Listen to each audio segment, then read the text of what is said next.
პატიმარი, რომელიც წამების სამსახურ ვიდეო მასალაზეა გადაღებული, მეცხრე არხს ექსკლუზიური ინტერვიუს აძლევს. მიხეილ ბერძენიშვილი, რომელმაც წელიწადზე მეტი გაატარა გლდანის მერვე საპყრობილეში, თარიღების მიხედვით იხსენებს მასზე ფიზიკური ზეწოლის ფაქტებს. ყოფილი პატიმარი ამბობს, რომ საქართველოს ციხეებში მსჯავრდებულთა 80% არაადამიანური მოპყრობის სწორედ იმ გზას გადის, რაც მან გლდანის საპყრობილეში გაიარა და რაც მთელმა მსოფლიომ რამდენიმე დღის წინ იხილა. 25 წლის ყოფილი პატიმარი დღეს მეცხრე არხს წამების მეთოდებზე ესაუბრება და გვარებს უსახელებს. მიხეილ ბერძენიშვილს დაჭერით დღესაც ემუქრებიან, ამიტომ მან თავად მოითხოვა, რომ მისი სახე არ დავფაროთ. ეს გახლავთ ოლეგ ფაცაცია. ამის სახეს რა დამავიწყებს? ეგრეთ წოდებული რეჟიმის უფროსი. ეს ლადუარი ამ კადრების გადამღები. 25 წლის მიხეილ ბერძენიშვილი დეტალურად იხსენებს იმ დღეს, როდესაც ეს ვიდეო გადაიღეს. ეს წამების ფაქტი გრძელდებოდა რამოდენიმე საათი. შესვენების პერიოდებით. ბოლო ეპიზოდია ამოჭრილი კადრიდან თუ არ არის გადაღებული, ზუსტად არ ვიცი. იმიტომ რომ უკვე იმ კადრებში გაუპატიურებით მემუქრება, რაციაში გადასცემს ოლეგი, რომ ამოიყვანოს ქათამი. ეხლა დაგება და ქათამს რომ მოვაწყნეო შენ თავი, მე რა დაიწე? ქათამს რომ მოვაწყნეო შენ თავი. მე რა შვედი, ვიცი? და ეს კამერით რომ გადაგიდე.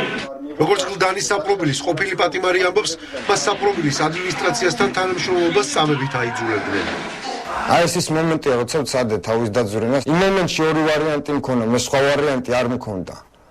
ან ქათამი მიმიღებდა, გამოუპატიურებდა, ან კიდე პატპისკა უნდა დამეწერა. ნუ რეალურად თვალებში ხო ჩავხედე და რეალურად ხო დავინახე, რომ ამოიყვანეს რა და დაიწყო მოქმედება ჩემ წინააღმდეგ. ამ გავრცელებული კადრების გარდა მიხეილ ბერძენიშვილი გლდანის საპყრობილეში გატარებულ წელიწადნახევარს იხსენებს და იქ არსებულ წამების მეთოდებზეც საუბრობს. 11 მარტს დაშლაზე, ანუ ეგრეთ წოდებულ დაშლას წითელ ხაზს ეძახიან, სადაც პატიმრები რიგრიგობით გადიან და ხდება მათი ცემა ტყეპა. გამიყვანეს კარანტინის ცალიერ კამერაში, ანუ წითელი ხაზის გვერდითვე კიბეების ქვეშ მდებარეობს ეგ კამერა. ფეხზე უბალანსის ბოტასები მეცვა გამხადეს და ხელის გულებით დავეყრდნენ ის კამს და ბეჭებში წავიდა ცემა. ნუ სანამ გონება მქონდა, ვიდექი, გავითიშე, მე გამომაფხიზლეს, ერთი პარტია კიდე გაგრძელდა და ნუ მე მაგით მორჩა და კორპუსი ამწიეს. როგორც ყოფილი პატიმარი ამბობს, გლდანის მერვე საპყრობილის პატიმართა 80%-ს წამების ანალოგიური მეთოდი აქვს გავლილი.